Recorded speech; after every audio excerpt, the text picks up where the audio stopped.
26 సాయంత్రము లేదంటే 27 ఉదయం ఎర్లీ మార్నింగే ఢిల్లీకి సీఎం రేవంత్ రెడ్డి వెళ్ళున్నారు. అక్కడ 27న 11 గంటలకు ఉదయం 11 గంటలకు ఈ సమావేశం జరుగుతుంది కాబట్టి ఏఐసిసి సమావేశం ఉంది. ఆ సమావేశంలో సీఎం రేవంత్ రెడ్డి పాల్గొంటారు. అయితే ఏఐసిసి సమావేశంలో మేజర్గా ఏదైతే ఈ ఉపాధి హామీ పథకానికి సంబంధించి ఈ మధ్యకాలంలోనే ఆ పేరు కూడా మార్చారు కాబట్టి దీని మీద ప్రధానంగా ఆ ఏఐసిసి సమావేశంలో చర్చించే అవకాశం ఉంది. దాని మీద దేశవ్యాప్తంగా నిరసనలు కూడా నిర్ణయం తీసుకునే అవకాశం ఉంటుంది కాబట్టి 27న ఈ సమావేశంలో సీఎం రేవంత్ రెడ్డి పాల్గొంటారు.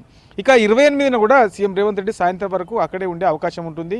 సో 28న ఢిల్లీలో ఏదైతే కాంగ్రెస్ పెద్దలతో పాటు ఇక కేంద్ర మంత్రులను కూడా పలు రాష్ట్రానికి సంబంధించినటువంటి అంశాల మీద, తర్వాత పెండింగ్లో ఉన్నటువంటి అంశాలు ఏమేమి ఉన్నాయి, తర్వాత అనుమతులు ఏమేమి ఇవ్వాల్సి ఉన్నాయి, సో ఇట్లా ఈ అన్నిటి అంశాల మీద కూడా అక్కడ ఉన్నటువంటి కేంద్ర మంత్రులను కలిసి వినతిపత్రం ఇచ్చే అవకాశం ఉంటుంది. ఇది 28న ఈ ఉదయం నుంచి మధ్యాహ్నం వరకు కూడా ఈ కార్యక్రమాలు ఉంటాయి. ఆ తర్వాత ఇక సాయంత్రం తిరిగి సీఎం రేవంత్ రెడ్డి హైదరాబాద్ వచ్చే అవకాశం ఉంటుంది. ఇక తెల్లారి అంటే 29న అసెంబ్లీ సమావేశాలు ఉంటాయి కాబట్టి 28 సాయంత్రం లోపు సీఎం రేవంత్ రెడ్డి తిరిగి హైదరాబాద్ వస్తారు.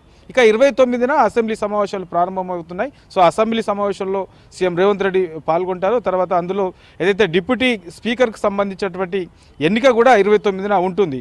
ఆ తర్వాత 30, 31 ఫస్ట్ ఈ 3 రోజుల పాటు కూడా మళ్ళీ అసెంబ్లీ వాయిదా వేస్తారు. మళ్ళీ జనవరి 2న అసెంబ్లీ సమావేశాలు ప్రారంభమయ్యే అవకాశం ఉంటుంది. మేజర్గా ఈ అసెంబ్లీ సమావేశాలలో కృష్ణా గోదావరి వాటర్కు సంబంధించినటువంటి అంశాలలో ఈ తెలంగాణకు ఎట్లా అన్యాయం జరుగుతూ ఉన్నది, గత 10 ఏళ్ళుగా బీఆర్ఎస్ ఉన్న టైంలో తెలంగాణకు నీటి వాటా, తెలంగాణకు రావాల్సినటువంటి వాటా ఎందుకు రాలేకపోయింది, దానికి గల కారకులు ఎవరు, సో 10 ఏళ్ల పాటు కూడా ప్రతి ఏటా ఎట్లా అన్యాయం జరిగింది, వాస్తవానికి తెలంగాణకు రావాల్సినటువంటి టీఎంసీలు ఎంత, ఏపీకి తీసుకెళ్లాల్సినటువంటి టీఎంసీలు ఎంత, సో ఈ అంశంలో పూర్తి స్థాయిలో కృష్ణా గోదావరి ఈ రెండింటి అంశాల మీద కూడా మేజర్గా చర్చించే అవకాశం అయితే ఉంటుంది. ఎందుకంటే గత కొన్ని రోజుల నుంచి కూడా ఈ నీటి వాటాలకు సంబంధించిన మీద రాజకీయంగా ఒకరి మీద ఒకరు దీని మీద పెద్ద ఎత్తున కూడా ఆరోపణలు చేసుకున్నటువంటి సిచ్యువేషన్ అయితే కనబడుతున్నది. కాబట్టి ఇక ప్రభుత్వం అసెంబ్లీ సాక్షిగానే ప్రజలకు చెప్పాలని చెప్పేసి నిర్ణయించింది. ఈ రెండింటికి సంబంధించిన దాని మీద కూడా ఈ అసెంబ్లీ